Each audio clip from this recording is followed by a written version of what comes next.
मैं संजय आनंद जी का काव्य संग्रह शव का जिक्र सुना था। आपका साकिर अली भाई से सुनता था, उसकी चर्चा वो लिखना चाहते थे या लिख चुके थे, जैसा भी था उसका।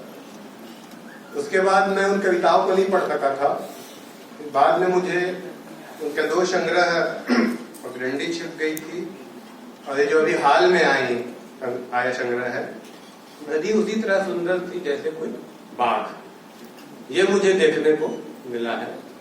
तो मैं जो समय अभाव के कारण इसी किताब पे केंद्रित है मेरी ये जो आगे का है। नदी उसी तरह सुंदर थी जैसे बाघ पे ही मैंने केंद्रित अपने विचार रखने का प्रयास करूंगा। कविता कर्म स्वाभाविक रूप से कवि की संवेदनात्मक प्रतिक्रिया है, इसलिए एक ही घटना या विषय पर अलग अलग कवियों की कविताएं अमूमन भिन्न भिन्न होती हैं, यानी उनमें कवि का निजी रंग हुआ करता है। उसका यह निजी रंग उसके बौद्धिक, सामाजिक, सांस्कृतिक, शैक्षिक आदि संस्कारों और उसके विश्व दृष्टिकोण पर निर्भर करता है, यानी उसकी विचारधारा और भावबोध का एक समन्वित रूप होता है, जिसको हम उनका एक कवि की अपनी एक शैली, पहचान या निजी रंग जो कहते हैं, और उनके कहन का ढंग भी उनसे प्रभावित होता है।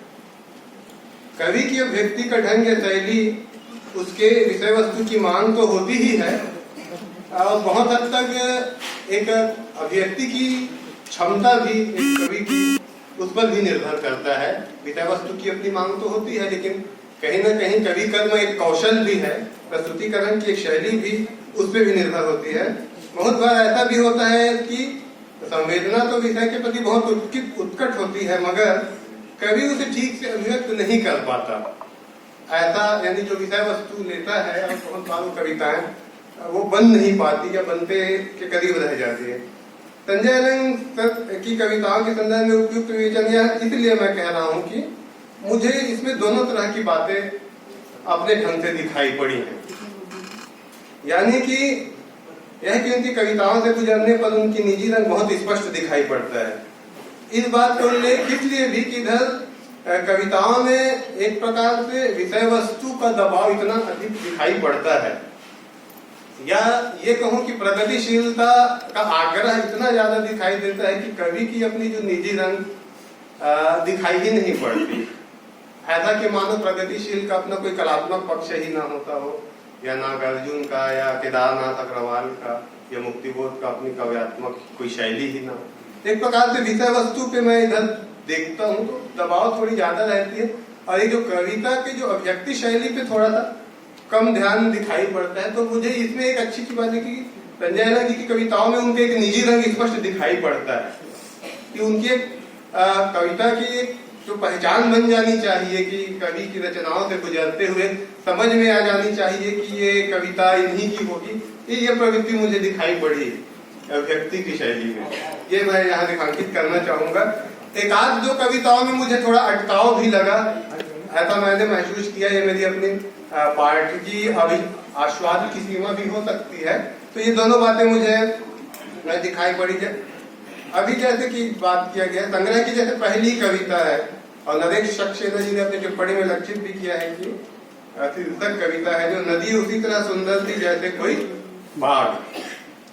सुंदरता को एक सटीक ढंग से इस कविता में जो एक सुंदरता का जो मापदंड है वो उभर का है। नदी और बाघ दो अलग अलग विशिष्टता लिए विषय वस्तु हैं, इसलिए जो नदी के सुंदर होने के जो मापदंड हैं वो बाघ के सुंदर होने के लिए जरूरी नहीं है कि हम उसी मापदंड पे लागू करें। इसलिए संसार की जो विशिष्टताएं हैं, विषय वस्तु है, वो अपने ढंग से सुंदर है।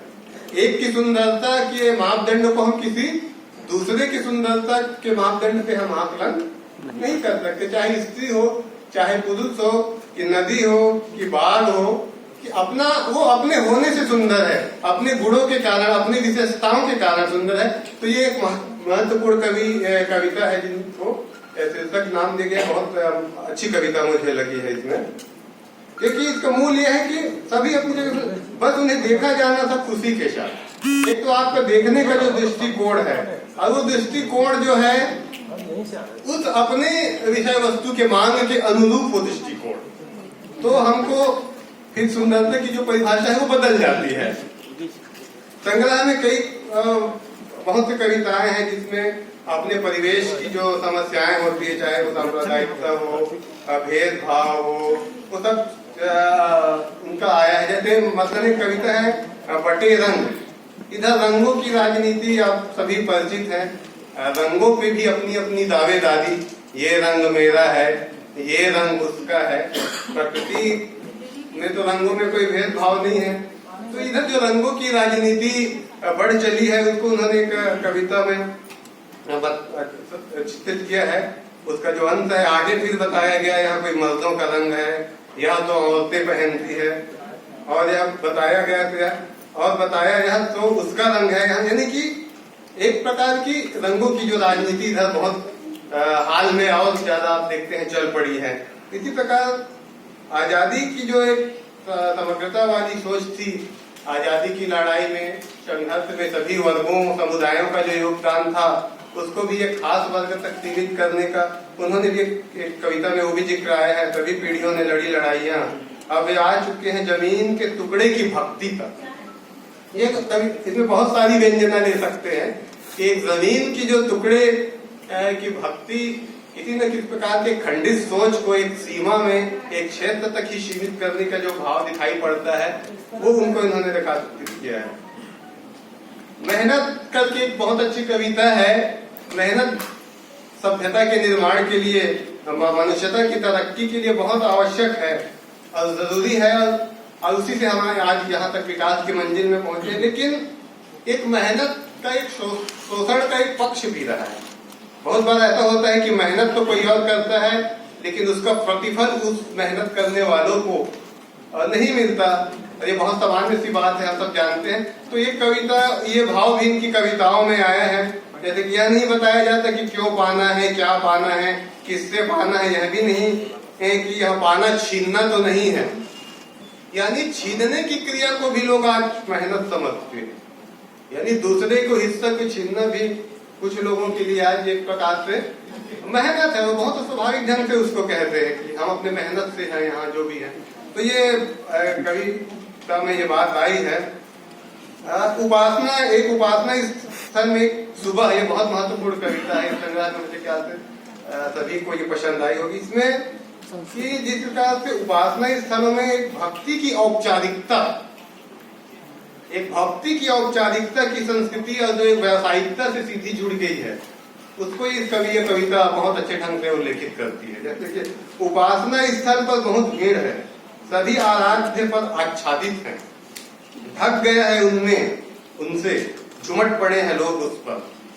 आराध्य मौन बैठा है, पुजारी चिल्ला चिल्ला कर लोगों को बुला रहा है। एक व्यंजना इसी के और आगे, लोग प्रसाद लेकर धकेलते हैं पीछे खड़ी भीड़ को, बनाते हैं उनके बीच किसी तरह वापस निकलने की जगह, और आते हैं बाहर इस आच्छादित भीड़ पे, शरीर से शरीर की रगड़ते, छिले बदन के साथ, पसीने से भीगे हुए, और देखते पीछे मुड़कर गर्व से प्रतीक्षारत खड़े लोगों को हे दृष्टि से मुस्कुराकर आराध्य ने दर्शन दे दिए। ये व्यंजना देखिए कि आराध्य को पाना कहाँ पर आके रुक जाती है। कयामत के दिन, कविता में भी यही बात है, कयामत का दिन ईश्वर का दिन होगा, बताया गया है, ऐसा बताया जाता है। बाकी दिन उसके लोगों के होंगे जो चुन लिए गए हैं उनके द्वारा। शेष, क्योंकि ईश्वर के प्रतिनिधि होने का दावा कुछ खास लोग करते हैं, शेष प्रसाद चढ़ाएंगे, हाथ जोड़कर जिएंगे और तो प्रार्थना करेंगे और मर जाएंगे कयामत में। कयामत का दिन आया है, कब जाएगा। प्रेम की भी बहुत सारी कविताएं हैं, ये बहुत प्रभावित करती है। प्रेम तो मनुष्य की सहज वृत्ति है, चाहे वो स्त्री पुरुष का प्रेम हो, संतान का प्रेम हो, चाहे अपने मानवता के। तो बहुत सी कविताएं, जैसे मैंने एक तो उदाहरण छोटे से लिया, जैसे जब हम पहाड़ियों पर थे, घूम रहे थे सांप पैदल चलते हुए, वहां दिखे एक नए पहाड़ी फल को, चखना चाहा उसने और कहा पहले तुम चख कर बताओ कैसा है स्वाद। तब कहा उसने प्यार है तुमसे। ये देखिए, चख के बताओ कि स्त्री एक पुरुष को कह रही तो कितनी बड़ी व्यंजना है। तो फिर प्यार है तुमसे कहने की जरूरत नहीं पड़ जाती वहां पे। ये व्यंजना बहुत, एक बिटिया को चुम्बन का कविता भी मुझे बहुत अच्छा लगा। एक लोकगीत में सुना था, चुम्बन है एक तोहफा मानव के लिए प्रकृति का, जाना इसे अब। तो ये बहुत अच्छी चीज। देखिए एक चीज मुझे अच्छी लगी कि जैसे मैं कहा कि लोग प्रगतिशीलता की अत्यधिक दबाव में प्रकृति से जैसे एकदम दूर जाने लग जाते, तो प्रकृति की विराटता मनुष्य को आकर्षित करती रही है, रोमांचित करती रही है।